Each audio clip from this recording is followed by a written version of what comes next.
ময়না পালতো, ময়না তোতা পাখি যেটা কথা বলে পালতো।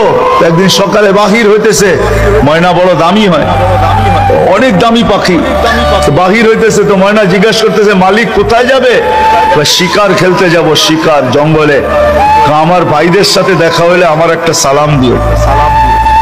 তো যখন জঙ্গলে ঢুকছে তো যা দেখতেছে কতগুলা ময়না ডালে বসা আছে, তো নিজের ময়নাটার সালামের কথা মনে উঠছে, তো ডাক দিয়া কইতেছে শোনো, তোমাদের মতো একটা ময়না আমার বাড়িতেও আছে,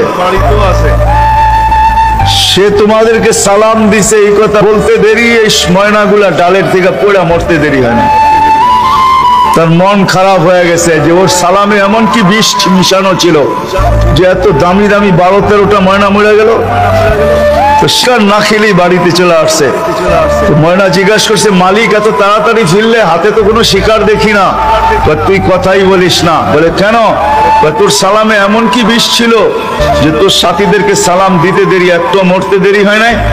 এই কথা বলতে দেরি, নিজেরটাও মরতে দেরি হয় না, ওইটার সাথে সাথে মরে গেছে।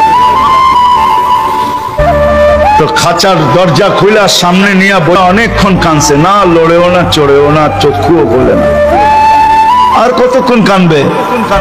বস ওইখানে তো ওইখানে লাইখা যে উঠা দাঁড়াইছে ময়না, বাস উড়া চালে বসে গেছে। তো বলছে এটা কি করলি? আমার বন্ধুরা আমাকে খবর দিছে, দেখ আমাদের মতো যদি বাগানে বাগানে ঘুরতে চাস তো মরার আগে একবার মরার ভান করে দেখ, তুইও আমাদের সাথে উঠতে পারবি, জঙ্গলে জঙ্গলে ঘুরতে পারবি। ওইটা মরা ছিল না, ও আমাকে চিঠি দিছে, চিঠি বার্তা দিছে।